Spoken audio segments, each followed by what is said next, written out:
আসসালামু আলাইকুম সবাইকে। বিয়ের শিকড় গল্পের 7 নাম্বার পার্ট। তো বেশি কথা না বলে চলুন গল্প শুরু করা যাক। গধূলি সন্ধ্যা, অত্যন্ত সুন্দর সময়, যখন দিনের আলো ধীরে ধীরে ম্লান হয়ে আসে এবং রাতের আঁধার শুরু হচ্ছে। সূর্য যখন হালকা লাল রঙে আকাশে ডুবে যায়, তখন বাতাসে এক প্রশান্তি অনুভব হয়। অনেক সময় মৃদু বাতাস বয়ে যায়, যা শরীরকে শীতল করে তোলে। আকাশে কিছু মেঘ থাকতে পারে, যেগুলি সূর্যের শেষ রশ্মির সাথে মিশে এক অবিশ্বাস্য দৃষ্টি তৈরি করতে ব্যস্ত। সন্ধ্যার আলোতে শহরের দৃশ্যও এক অন্যরকম লাগে। রাস্তার লাইটগুলো জ্বলে উঠল, বারান্দায় বসে আছে বাকিরা। সৌহার্দ্য আজ বেরিয়েছে বাড়ির উদ্দেশ্যে।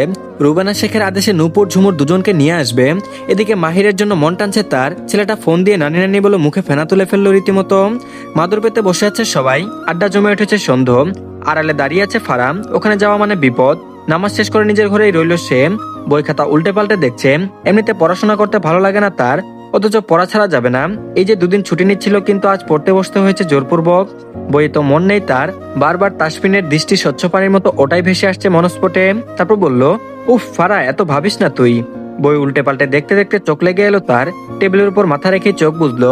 মেদহীন উদরে বলিষ্ঠ হাতের স্পর্শে সর্বাঙ্গ কেঁপে উঠল কিঞ্চিত। মস্তিষ্ক সজাগ হয় তৎক্ষণাৎ। উঠতে গিয়ে বুঝতে পারলো কেউ একজন ঝুঁকে আছে তার দিকে। মানুষটাকে লেফটেন্যান্ট কমান্ডার তাসফিন শেখ।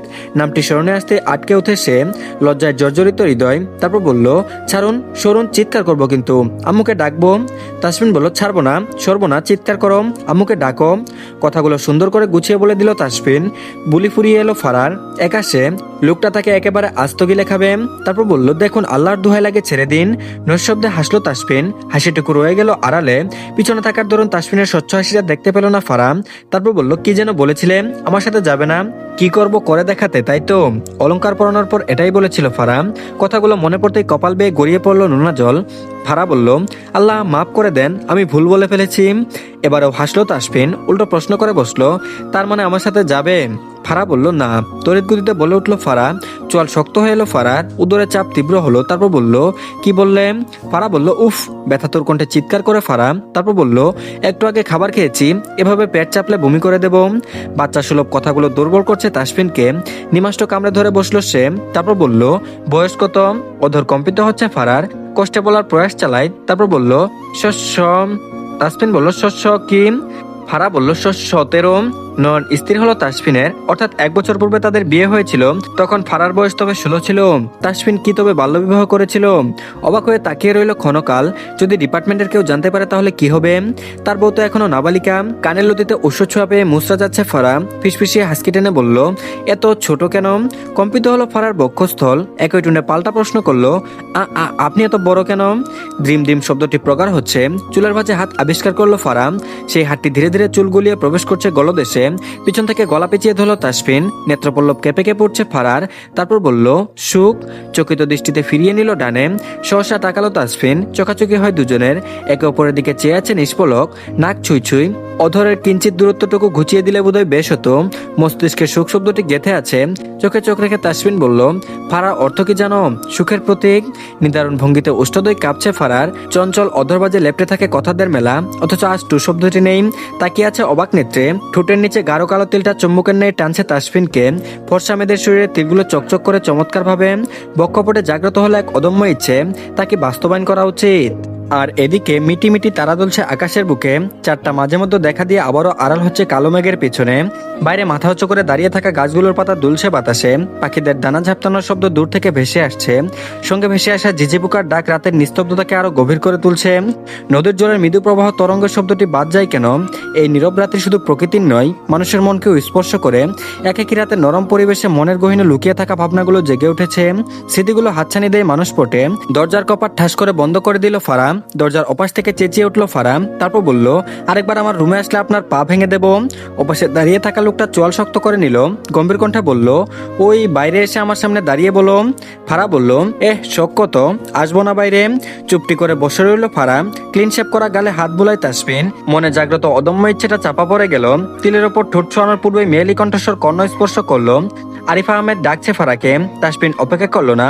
ছেড়ে দিলে তৎক্ষণাৎ উঠে বাইরের দিকে পা বাড়ায়। দৌড়ে এসে দরজাটা তখনই বন্ধ করে সাহসিকতা দেখায়। শব্দবিহীন হাসলো তাসফিন। অধর কোণে ঝুলছে দুষ্ট দুর্বুদ্ধ হাসিটা। শাসানোর সহিত দরজায় হাত রেখে বলল, পরের বার ধরলে কাঁচা চিবিয়ে খাবো, মনে থাকে যেন। অপেক্ষা করলো না তাসফিন, চলে গেল নিজ বরাদ্দকৃত কক্ষে। ফাঁকা ঢুক গিলল ফারা। পরের বার কি করবে? দরজায় টোকা পড়লো।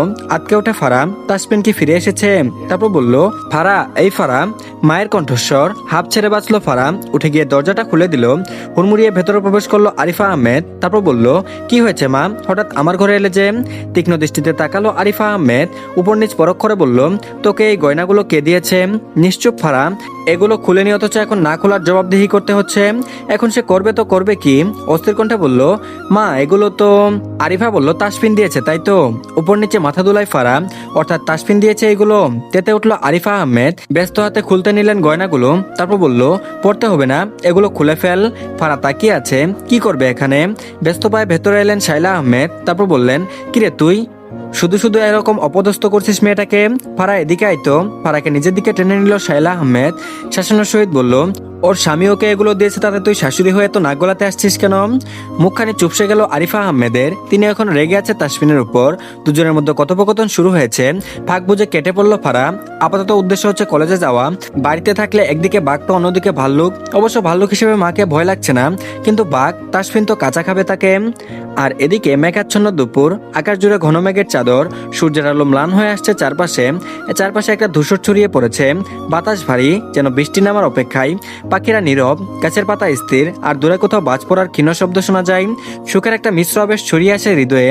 জিপ গাড়িতে বসে আছে নূপুর, ঝুমুর আর মাহির। সামনে ড্রাইভ করছে সৌহার্দ্য। এই তো আর কিছুটা পথ গেলেই তারা পৌঁছে যাবে আহমেদ মঞ্জিলে। মুখ ভার করে বসে আছে ঝুমুর। তার আসার মোটেও ইচ্ছে ছিল না। ওদিকে তার পড়া এখনো শেষ হয়নি, সামনে পরীক্ষা, অথচ এখনো বুস্কা হয়ে এখানে আসতে হয়েছে। এসব নিরিবিলি শহর থেকে দূরে গ্রামীণ পরিবেশ মোটেও পছন্দ নয় তার। ভাগ্যক্রমে আসতে হলো। কতবার না করলো সে আসবে না, অথচ রুবেনা শেখ ফোন করে কড়াভাবেই বলেছে আসতে। ওরা নাকি তাসফিনের বউ নিয়ে ফিরবে। প্রথমে অবাক হয়েছিল ঝুমুর, ওই বাচ্চা মেয়েটাকে আবার বাড়ি ফিরে নিয়ে যেতে হবে। মাহিরকে চাদরে ভালো করে মুড়িয়ে দিয়েছে নূপুর। সাইফুল আসেনি ওদের সঙ্গে। সে বরাবরই ব্যস্ত মানুষ, আজকেও তাই হলো। কাপড় চোপড় গুটিয়ে ছুটেছে রাজশাহী। লোকটা তাদের খুব কম সময় দেয়। ভালো হয়েছে সে বাপের বাড়ি আছে, না হলে একা একা কুমড়ে মরতে হতো তাকে। শেষ 1 বছর আগে এসেছিল তারা, এরপর আর আসা হয়নি। ফলস্বরূপ জায়গাটা ভুলে গিয়েছে নূপুর। তারপর বলল, কিরে সৌহার্দ্য, আর কত দূর? স্টিয়ারিং ঘোরাতে ঘোরাতে সৌহার্দ্য বলল, এই তো চলে এসেছি। মঞ্জিলের কাছাকাছি আসতেই গাড়ি পিছনে পার্ক করলো সৌহার্দ্য। নেমে এলো সবাই। গাড়ির শব্দ শুনে বেরিয়ে এলো স্নেহা। সৌহার্দ্যকে দেখে মনটা নেচে উঠলো তার। দালানের ভেতরে প্রবেশ করা রুবেনা শেখ এগিয়ে এসে মাহিরকে কুলে তুলে নিলেন। তারপর বললেন, নানু ভাই। মাহির বলল, নানি। মাহিরের আধো আধো কণ্ঠস্বর শুনে হৃদয় শীতল হয়ে গেল রুবেনা শেখের। নাক মুখ কুচকে ভেতরে এসেছে ঝুমুর। কতদিন এখানে থাকতে হবে? সিঁড়ি বেয়ে নিচে নেমে এলো নবীন আহমেদ। আরিফা আহমেদ বেরিয়ে এলেন। নূপুর স্বভাবস্বরূপ তাদের সঙ্গে আন্তরিকভাবে কথা বলল। তারপর বলল, আন্টি নূপুর কোথায়? আরিফা আহমেদ চায়ের ট্রে সাজিয়ে বললেন, ও তো কলেজে গেছে। পাশে দাঁড়িয়ে কুটকুট করে বিস্কুট খেতে ব্যস্ত স্নেহা। স্নেহাকে উদ্দেশ্য করে নূপুর বলল, তুমি যাওনি? হাত থেমে গেল স্নেহার। আজকেও সে বাহানা দেখিয়ে কলেজে যায়নি। স্নেহা বলল, আসলে আপু আমি। শাইলা রান্নাঘরে প্রবেশ করেই বলল, ও তো 1 নম্বরের পরাচোর। নূপুর ঠোঁট টিপে হাসলো। স্নেহা ডেব ডেব করে তাকিয়ে আছে মায়ের দিকে। সে পরাচোর নাকি ফারা? তারপর বলল, মা আমি কিন্তু যাই কলেজে, আজকে আমার শরীরটা খারাপ, এই জন্য। সহসা চোখ পাকিয়ে তাকালো শাইলা আহমেদ। তারপর বলল, আজকে না তোদের টেস্ট রেজাল্ট দেওয়ার কথা? ও, রেজাল্টের কথা শুনতে তোর শরীর খারাপ হয়ে গেল তাই না? রাগে দুঃখে ব্যতীত হয়ে রান্নাঘর থেকে বেরিয়ে এলো স্নেহা। নূপুর দুঃখ প্রকাশ করে বলল, থাক না শাইলা আন্টি, মেয়েটাকে শুধু শুধু ওরকম করে বললেন। কাচের প্লেটগুলো মুছে নিচ্ছে শাইলা। হাত চালাতে চালাতেই বলল, ওর কথা ধরো না তো, পড়তেই চায় না। আবারও রান্নাঘরে আগমন ঘটলো স্নেহার। রেখে যাওয়া বিস্কুটটা তুলে নিল, ফের গটগট করে বেরিয়ে গেল। হতাশ হলেন শাইলা আহমেদ। তারপর বলল, দেখলে গায়েও মাখেনি। আরিফ আহমেদ চিন্তিত কণ্ঠে বলল, আজকে তো রেজাল্ট দিব, আল্লাহ জানে ফারা কি করছে। শাইলা আহমেদ হাসলেন, যাই হোক ভালোই হবে। আর এদিকে অনেকদিন ধরে টানা বৃষ্টি শেষে আকাশ যেন নতুন রূপে ধরা দিল। সূর্যের সোনালি আলো ধীরে ধীরে মেঘের আবরণ সরিয়ে চারপাশে ছড়িয়ে পড়েছে। ভেজা গাছের পাতা রোদের স্পর্শে চকচক করে উঠছে, ঠিক যেমন টলমল সোনালি ফোঁটা। নীল আকাশে এখনো কিছু তুলার মতো সাদা মেঘ ভেসে বেড়াচ্ছে, যেন প্রকৃতি তার ছুঁয়ে যায় শেষ স্মৃতিগুলো ধরে রাখতে চাই। বাতাসে এক ধরনের নির্মলতা, যেন ধোয়া মোছা স্বপ্নের মতো। রোদে শুকাতে দেওয়া উৎসবাষ্প উঠছে, যার সাথে মিশে আছে ভেজা মাটির সুদাগন্ধ। কলেজ থেকে বের হয়েছে ফারা। একরাশ বিরক্তি নিয়ে হেঁটে চলেছে সামনের দিকে। মন্টুর চায়ের চায়ের দোকানে এসে বেঞ্চে বসে রইল চুপচাপ। তারপর কেউ বলল, ম্যাডাম। পরিচিত কণ্ঠস্বর। ঘাবড়ে গেল ফারা, ঘাড় ফিরিয়ে তাকালো ডান দিকে। বুকে হাত গুজে টান হয়ে দাঁড়ালো তাসফিন। তাসফিন দেখে পিলে চমকে উঠলো ফারা। তারপর বলল, আপনি আপনি আমার পিছু করছেন? নিমাষ্ট কামড়ে হাসলো তাসফিন, ফিসফিসিয়ে বলল, বউয়ের থেকে কিছু চাই তাই এসেছি। আহাম্মক বনে গেল ফারা, লজ্জায় আড়ষ্ট হলো মুহূর্তেই। তারপর বলল, ছি বেশরম, একটু লজ্জা নেই আপনার? এরকম ভাবে ছোট মেয়েদের সামনে এসব বলছেন? গা দুলিয়ে হেসে ফেললো তাসফিন। গা পিত্তি জ্বলে উঠলো ফারার। উঠে দাঁড়ালো তৎক্ষণাৎ, হাঁটা ধরে সামনের দিকে। এমনিতেই মন খারাপ তার, পরীক্ষায় ডাব্বা খেয়েছে সে। হবে তো জেদ করে ইতিহাস পরীক্ষাটা দিলই না। আর দিলেই বা কি হতো? সালের মধ্যে 3টা সাল মুখস্থ, 1971, 21শে ফেব্রুয়ারি আর 16ই ডিসেম্বর। আর তো কিছুই জানে না। রাগে দুঃখে কষ্টে ফুঁসছে ফারা। তাসফিন বলল, আজকে তোমার রেজাল্ট কার্ড দিয়েছে তাই না? আরেক দফা চমকে ওঠে ফারা। এই লোকটা কি করে জানলো রেজাল্টের কথা? এ মা, সে তো ফেলটুস কুমারী। এবার মুখ কোথায় লুকাবে? ফেল করে তাকিয়ে আছে ফারা। ভ্রু চুয়ে বলল, কি হলো, দাও রেজাল্ট কার্ড।